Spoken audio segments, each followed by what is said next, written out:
세대 주시는 하나님의 말씀 보겠습니다. 하나님 말씀은 이사야 9장 2절에서 6절까지 말씀입니다.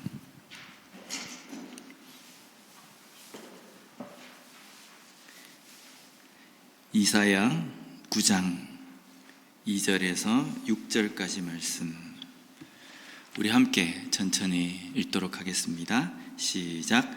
어둠 속에서 헤매던 백성이 큰 빛을 보았고 죽음의 그림자가 드리운 땅에 사는 사람들에게 빛이 비쳤다.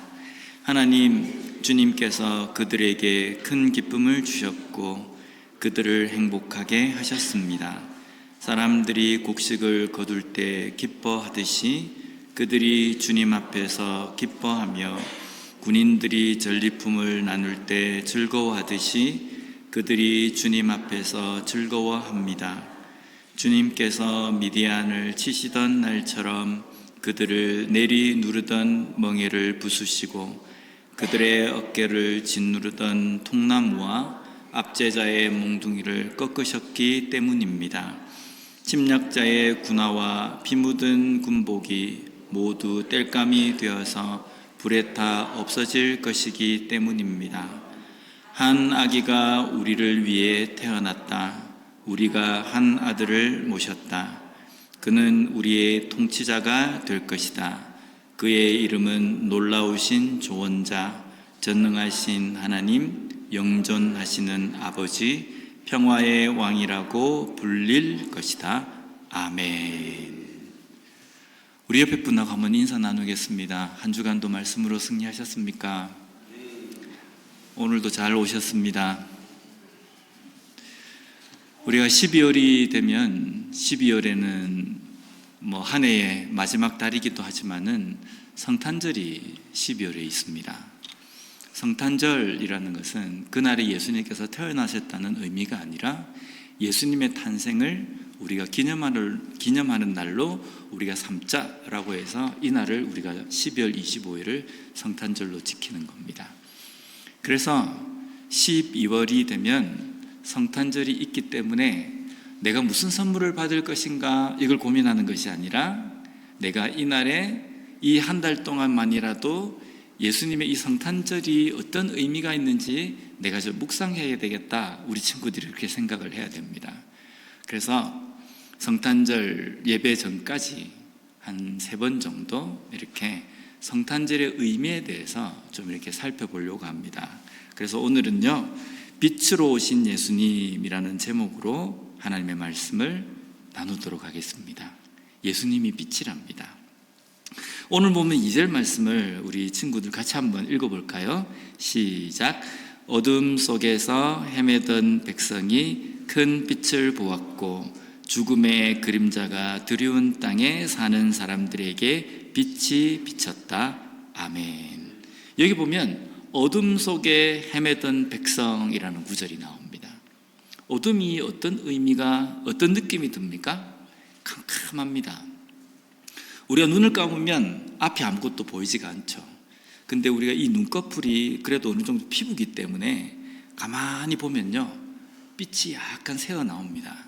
그리고 앞에서 뭐가 왔다 갔다 하는 것도 느껴집니다.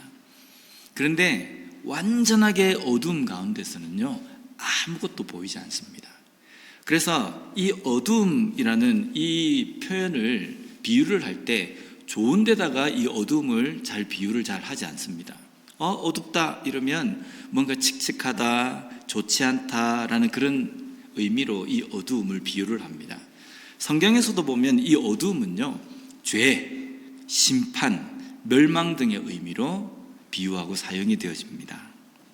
아담이 하나님의 말씀을 듣지 않고 선악과를 따먹어서 하나님 앞에 죄를 범하게 됩니다. 그 죄를 범함으로 인해서 죽음이 벌로 모든 인간들에게 오게 됩니다.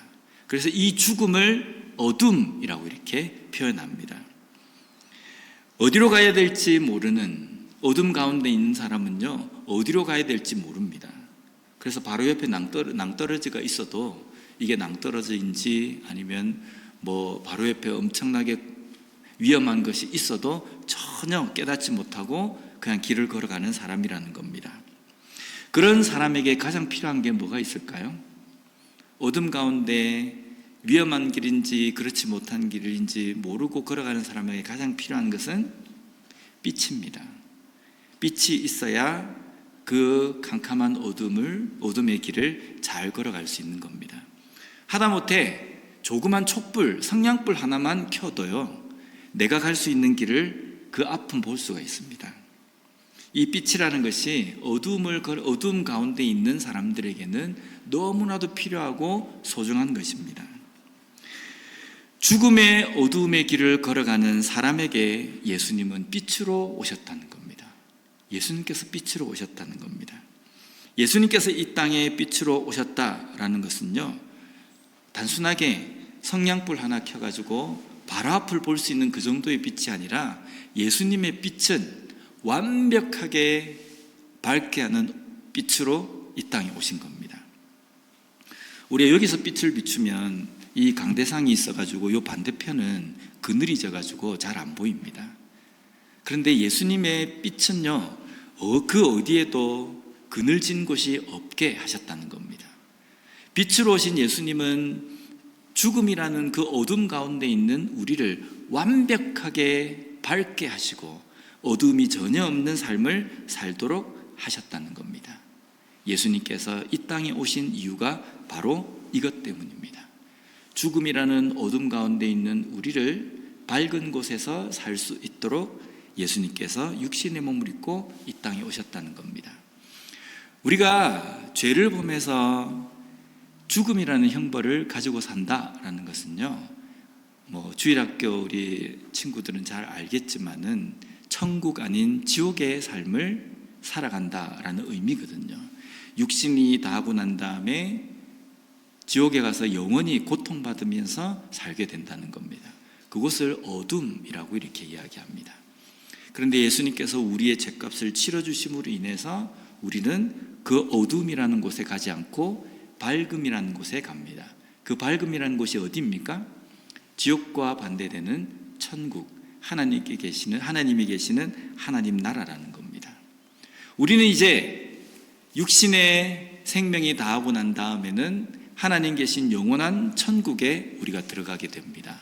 그러면 우리가 죽어봐야 알겠네.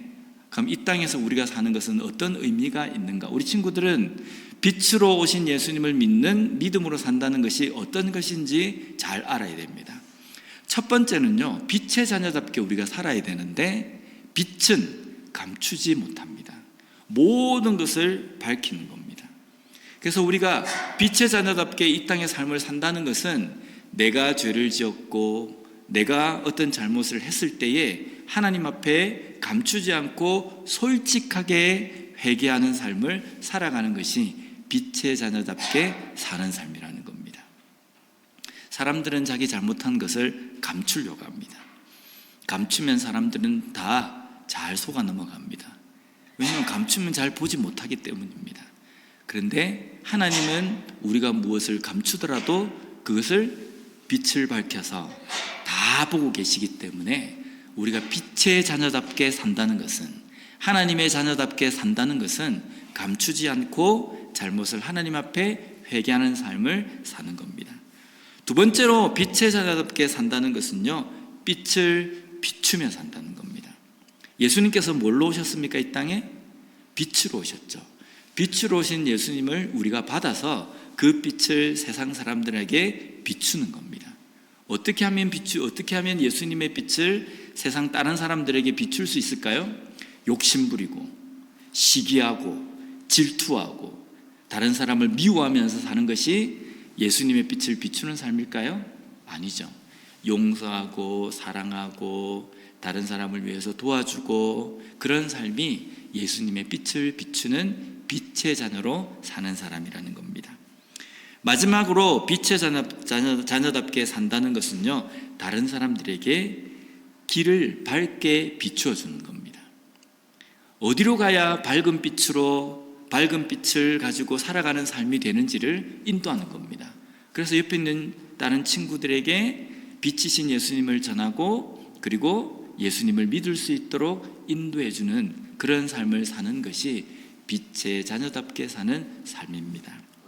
12월 성탄절에 다시 한번 빛이신 예수님을 생각하고 빛의 자녀답게 사는 우리 친구들과 우리 모든 성도님들이 되셨으면 좋겠습니다.